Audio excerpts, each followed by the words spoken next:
Bismillahirrahmanirrahim. Alhamdulillahi Rabbil Alameen wa salatu wa salam ala Rasulillah Khatam al-Nabiyyin wa kana Allah bi kulli shay'in alima. Bismillahirrahmanirrahim. Wa ta'awanu ala al-birri wa taqwa wa la ta'awanu ala al-ithmi wal udwan. Assalamu alaikum wa rahmatullahi wa barakatuh. The deadly COVID-19 pandemic, commonly referred to as coronavirus, has escalated exponentially in South Africa over the past few days, with the number of cases drastically rising daily. The greatest fear is that the rapid development of this virus can affect thousands of people living in vulnerable conditions. There is a confirmed case in the Western Cape in Mufuleni Township where a domestic worker had been infected by an employee who recently returned from Germany. This poses a huge challenge as the traceability of individuals that this patient has come into contact with is virtually impossible to trace, as she used a taxi and a train to travel home. The Muslim community, as a socially active and congregational-based religious community is susceptible to being exposed to and spreading this virus.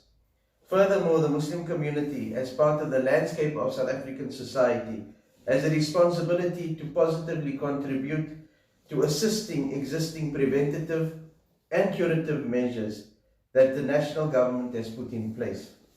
It is therefore our common and civic responsibility to ensure that we act as active participants in the fight against the coronavirus.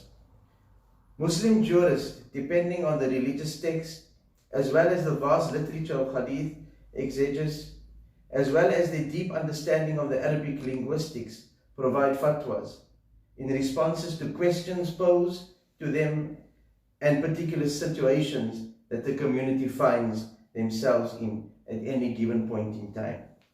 Taking into consideration these factors, the Islamic jurists deduce legal rulings for each and every human action. As jurists, every effort is taken to not only understand the text, but also to remain faithful to the spirit of the Sharia. Muslim jurists and scholars of the science of principles of jurisprudence or usul fiqh have consequently developed a system of the higher objectives that correspond to the purposes and aims of Islamic Sharia. This system of objectives is called the maqasid of Sharia. The comprehensiveness of Sharia objectives includes the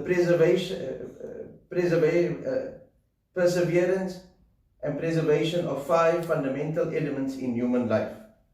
Imam Abu Hamid al-Ghazali has stated that the Sharia's purpose are broken down into 5 categories. The first being to preserve religion. Second, the preservation of life. Third, the preservation of mind and intellect. Fourth, the preservation of family and lineage.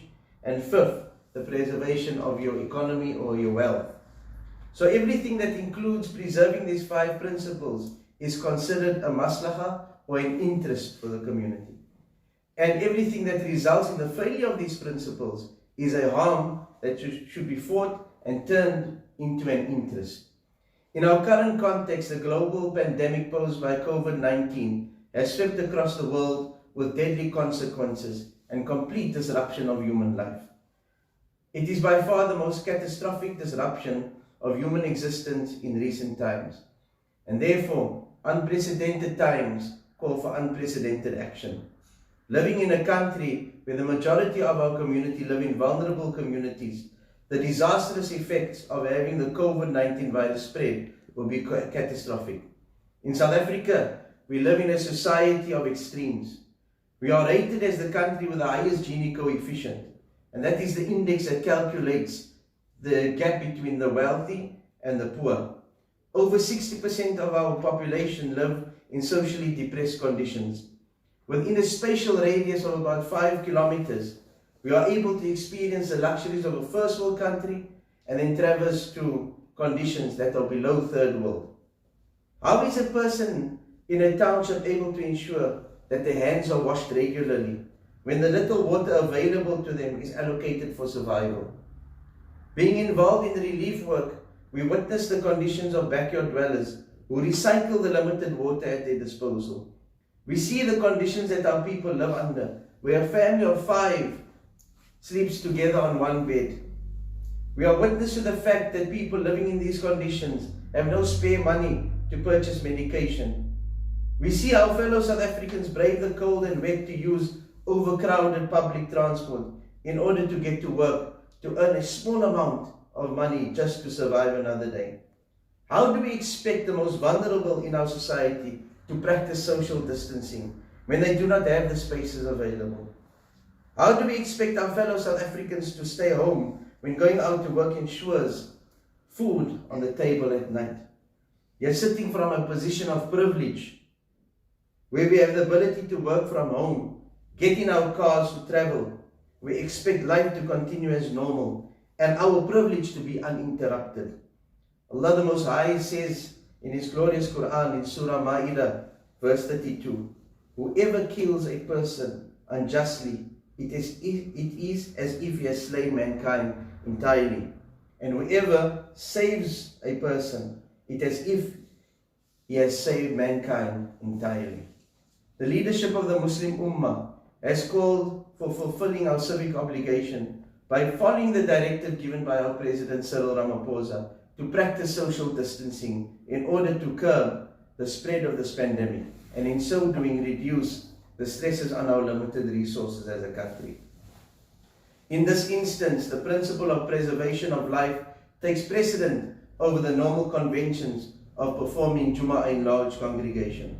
Our religion is a religion of ease, and therefore precedent is allowed for smaller congregations of Jumu'ah, as we are performing here today, of which there is a minimum of 4 people, 3 being musallis and 1 with an appointed imam.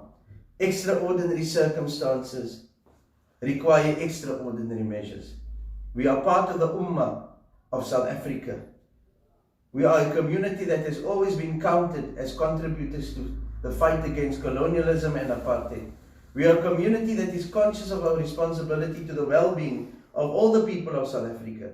At this critical time, let us once more stand up and be counted and rally behind our leadership and support the decisions they have taken around social distancing. Furthermore, let us be ready to support any initiative that will stop this disease from spreading and help those in need and less vulnerable during this time. May Allah the Almighty, who is in control of all things, protect our communities. Oh Allah, lessen the effect of this pandemic on our communities. Oh Allah, grant us a cure from Thee, oh Allah. Grant our leaders wisdom and fortitude to lead us to that which is best during this time. Oh Allah, unite the communities and our nation to overcome this pandemic, and through these actions, bring us closer to Thee, our Lord and Sustainer. Wa akhiru da'wana, la alhamdulillahi rabbil alameen.